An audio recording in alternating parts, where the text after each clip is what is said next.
Good morning, and welcome back to Good Morning Tobago right here on Tobago Updates. Now, this morning we are talking a bit about education.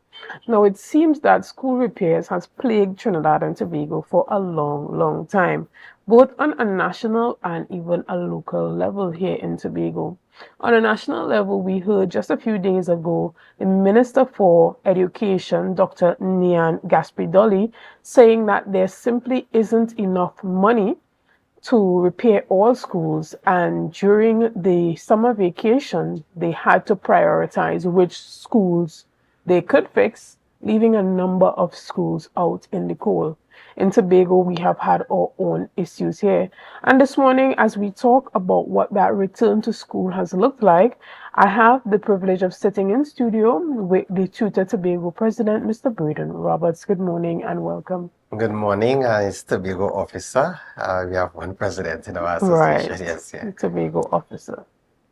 Well, as I indicated, it seems as though school repairs continue to be a national issue. Every year when it's time for school to be reopened, you hear some schools complaining about not being ready to fully reopen.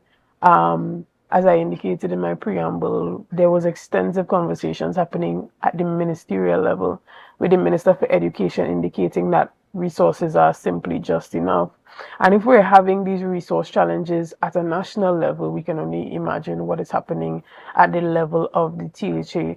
So from your perspective, at the tutor level, how was this back to school reopening from your standpoint? Right, so I'm grateful from the angle in which you started the conversation, in that the resources is not that we wake up July, August and realize we didn't have enough funds.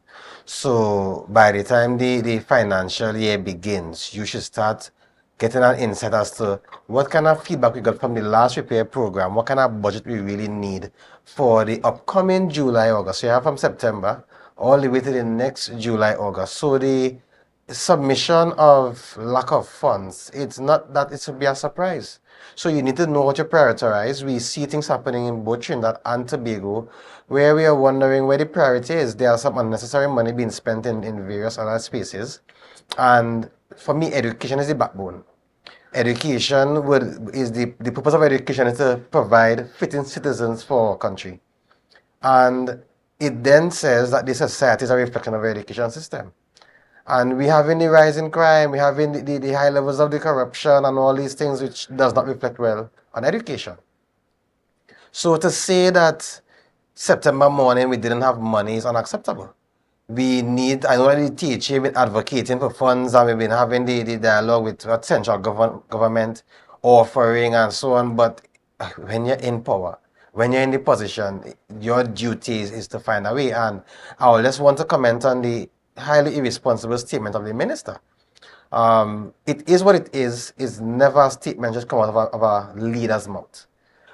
For me, I would use that for me positively. So when I have this overwhelming and it's exhausting, and the teachers coming down on their union for not representing and so on, I understand that's my job.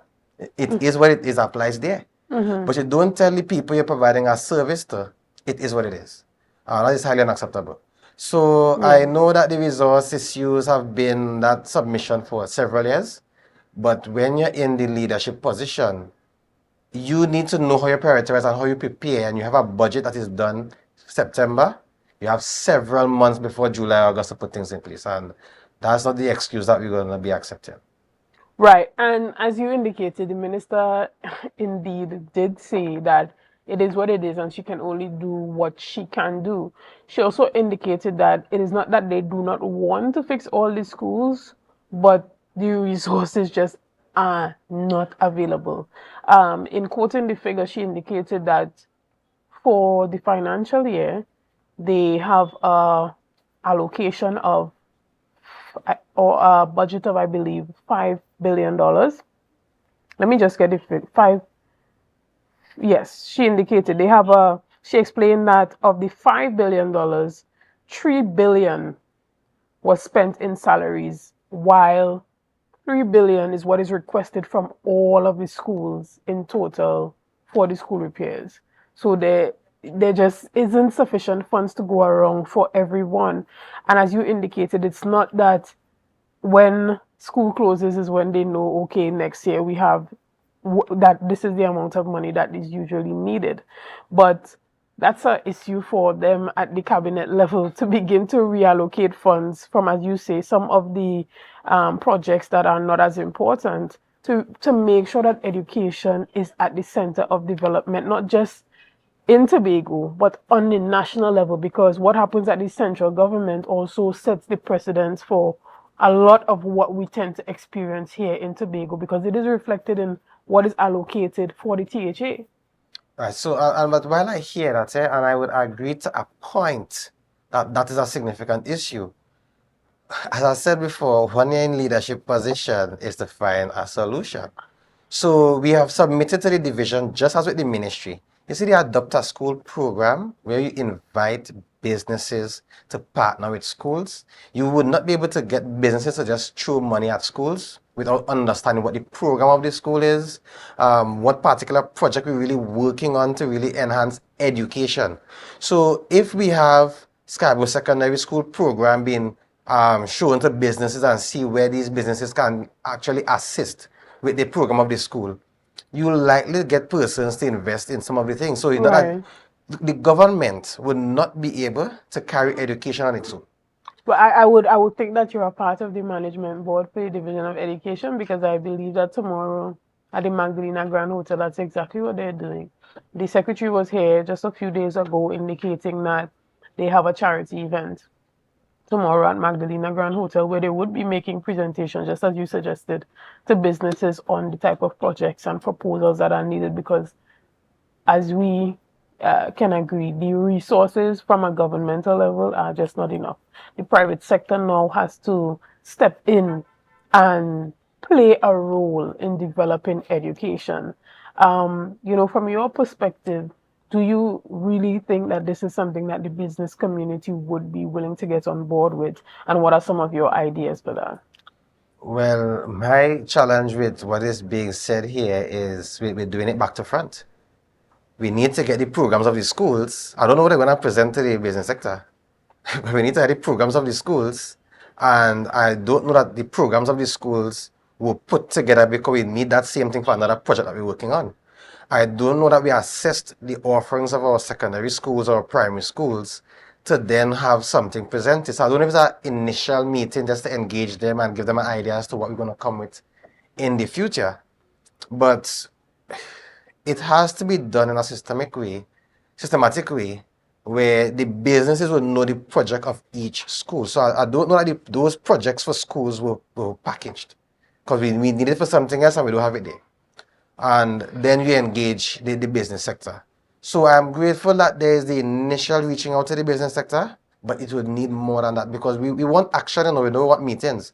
And I go to the division pretty often, and I go to the division with my research. I go with my suggestion, my recommendation. I don't ever go there empty-handed to complain about stuff. But it has to be more than meetings. We have to get the action going. So yes, I appreciate that if there is that start, but the background work that is needed, because as I said before, businesses will not just throw money at something.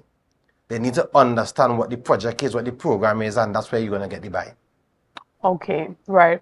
And was Tutor Tobago satisfied with this year's school reopening? Well, in terms of the satisfaction, I would say this time around, I am very grateful for the professional relationship that we were able to maintain with the secretary and, well, the division and tutor.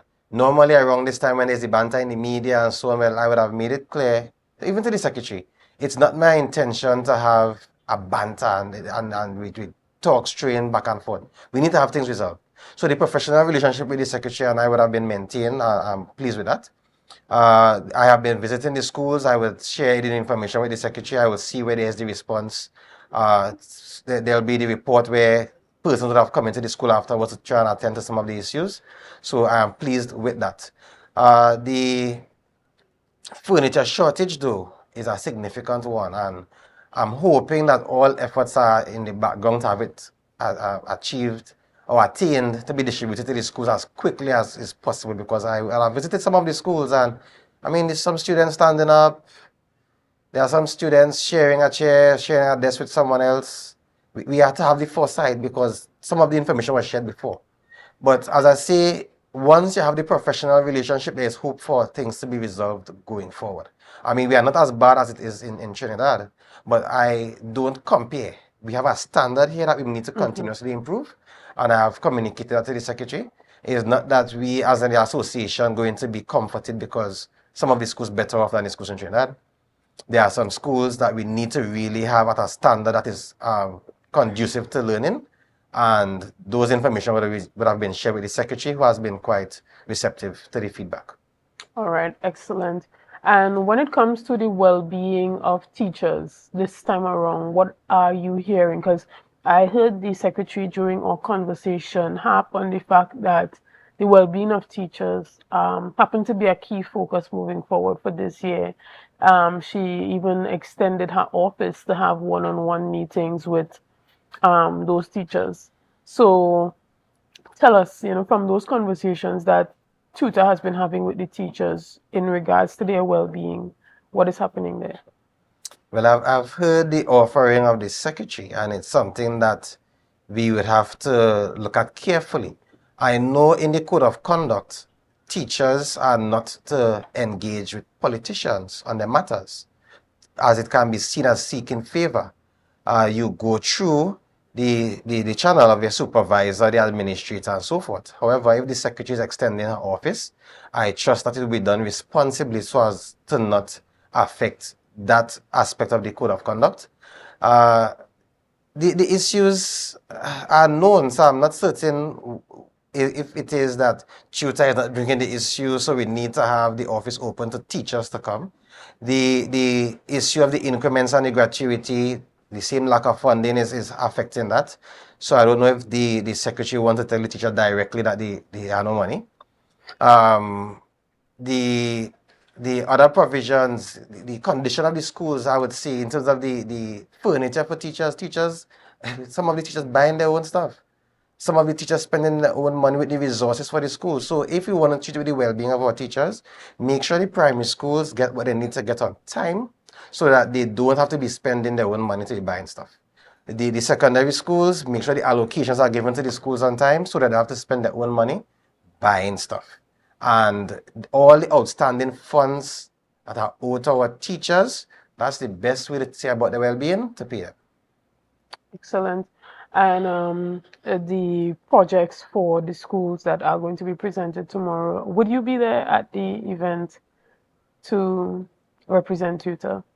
I believe there may be another event that I may be invited to, but I can't recall seeing any invitation to that event tomorrow. I would have to double check, but I haven't seen. I know the secretary would have mentioned that they were going to have it at a meeting we had in the past, but Right. I can't recall seeing an invitation to that event. Okay. And I know sometimes they do things in phases, so I don't know. Understood. Well, I hope that you are there for the presentation of the projects. As you indicated, you're very interested in ensuring that that is available. We want to thank you so much for coming in this morning and giving us a perspective from tutor on how this school reopening for 2024-2025 academic year has been. And I hope to see you at the event tomorrow, because I heard that tutor was invited. I would have to double check. I can't recall seeing an invitation. All right. Well, thank you so much again for being here. And, Tobago Updates always welcomes you. Guys, we're going to take a quick break right here. We're going to be back right after this. See you soon. It's a brand new morning. Tobago Updates. Good morning, Tobago.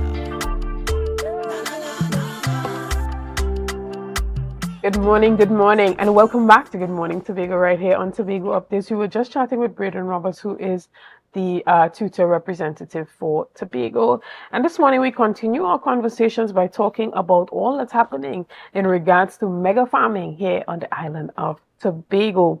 And this morning, I have the privilege of sitting in studio with Mr. Keith George, who is the technical advisor for the Division of Food Security, Natural Resources, the Environment, and Sustainable Development. Good morning, Mr. George, and welcome to Tobago Updates. Good morning, and thanks for inviting us. No problem.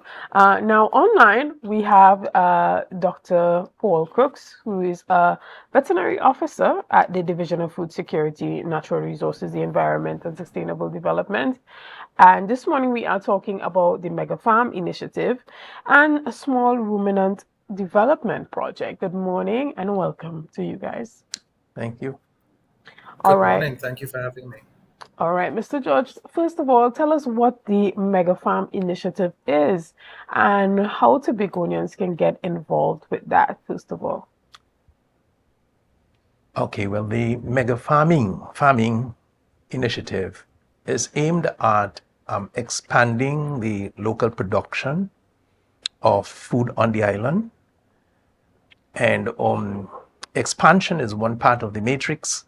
At the end of the day, we ought to both expand the production and reduce the price of food on the island. And so the call is out for persons to participate in the initiative. And probably before I go further, I probably should recognize the role of our secretary in the Division of Food Security, Natural Resources, the Environment, and Sustainable Development, Ms. Natisha Charles Pantin, and our administrator, Mrs. Sherry-Ann Edwards-Louis.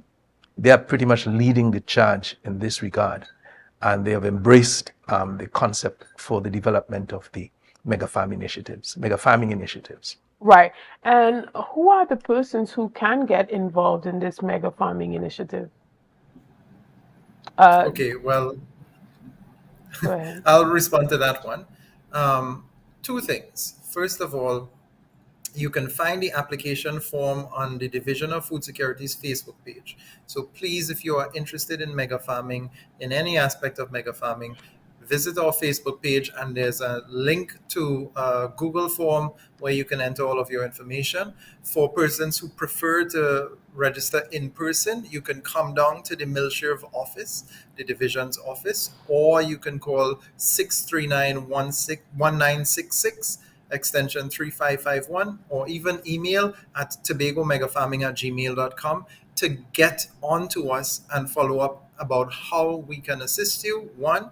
Two, about how you can play a part in mega farming projects. So basically, as Mr. George would have spoken to, we are looking at bumping up our food production on the island to hopefully achieve food security and food sovereignty on the island of Tobago, where we are really capable of feeding ourselves.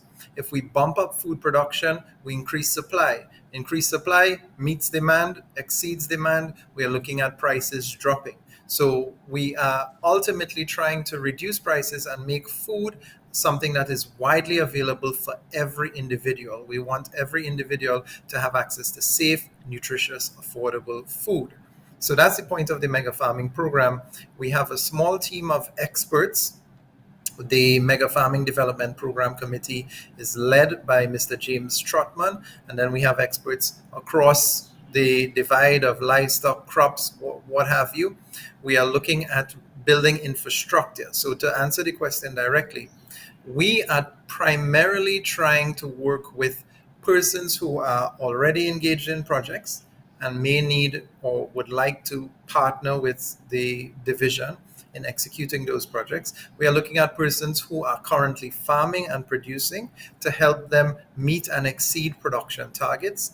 We are currently looking at entities that are looking to establish, or even individuals who are looking to establish an agriculture product or an agriculture production system.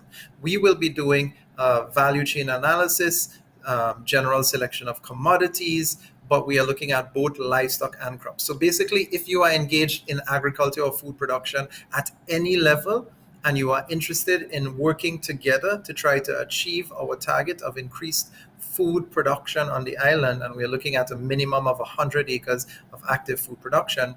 If you are interested in any way or linked in any way and you would like to collaborate, we are encouraging everyone to do it, because we must be able to partner with private individuals and as well as private entities, whether they be non-governmental organizations or even profit-making enterprises, to achieve our goals. Right, and Mr. George, is it that this event is targeted specifically to farmers who are already registered and already established, or persons who would like to get into farming as well?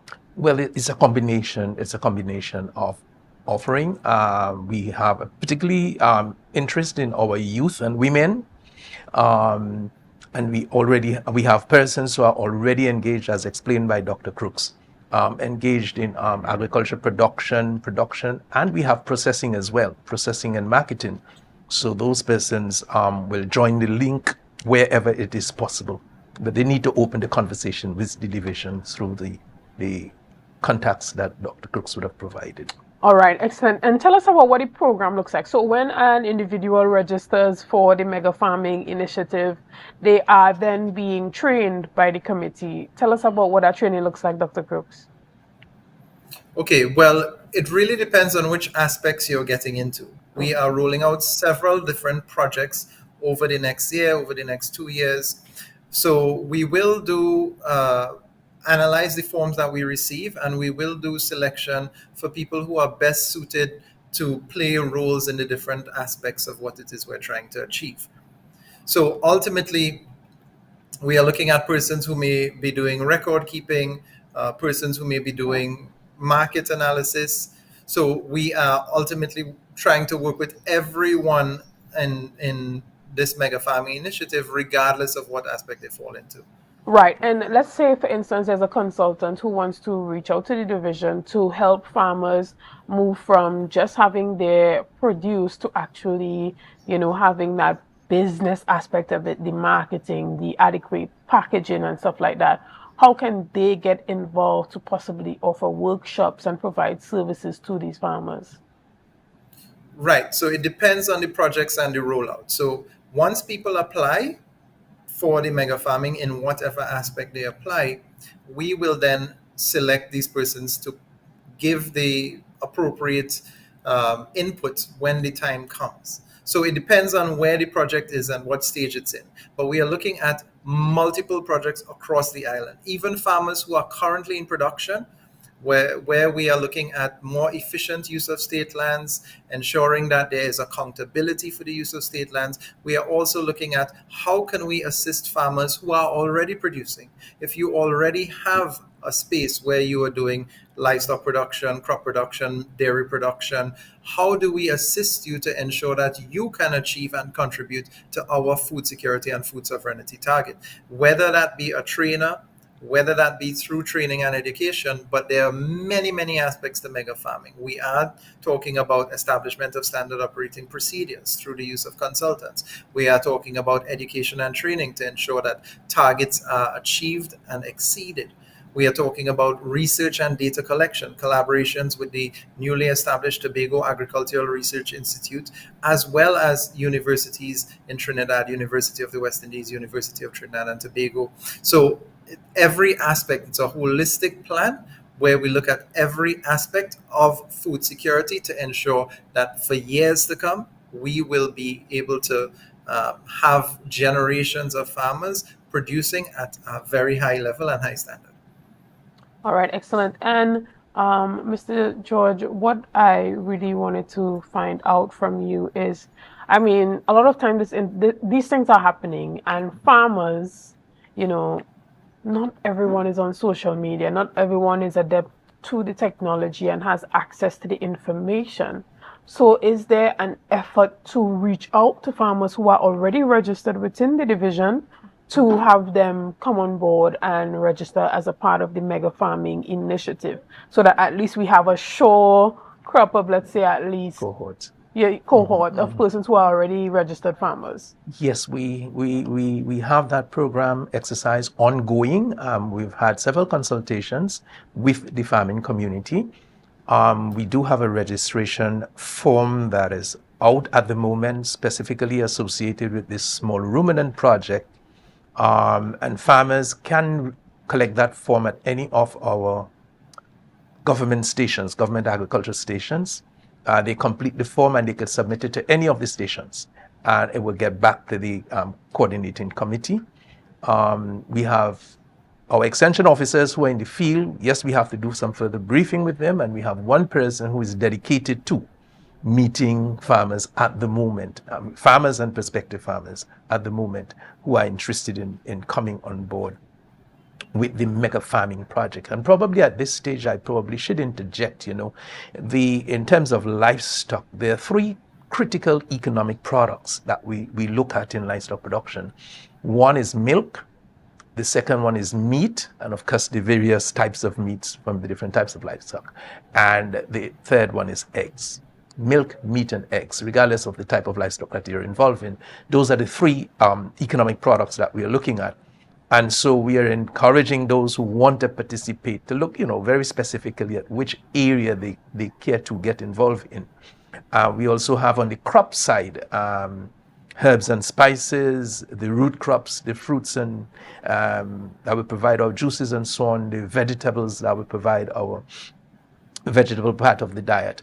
And so when persons are considering participating in the project, they look very specifically at where they have the competence or where they have the passion to engage, so that even at the planning stage we could stream persons appropriately.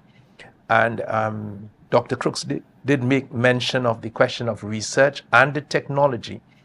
Those are going to be critical parts of the rollout of the project, because we don't want to be generating mega data and it just sits on files and stuff like that. We will need to analyze the data as we go forward so that we could inform the metamorphosis, if we want to call it that, of the initiative. Yeah. All right, excellent. And when we talk about the overall goal, as you said, it's to increase production and reduce costs. Yeah. Is there an element of the mega farming project that has to do with, yes, there is the education campaign, because you said that it's also going to be a part of the Tobago Agricultural Institute, but there has been, a thrust towards, allowing young persons to see agriculture as being a viable pathway and a viable source of income and revenue generation. So is there an aspect of that mega farming project that encapsulates that education and engagement with youth? Dr. Crooks? Okay, so I'll take this one. So absolutely. In fact, if you look at the application form, you would see that we are saying, if you're 18 to 35, we kind of want to target you. We're speaking to you. Of course, we're not omitting anyone, but it depends on which project we're looking at. We may really want to focus on the youth. Here's the thing. We've recognized that there's been a decrease in food production and interest in agriculture across the board, not just in Trinidad and Tobago, but across the world. There's still a perception that people who are farming are doing it because they have no other choice.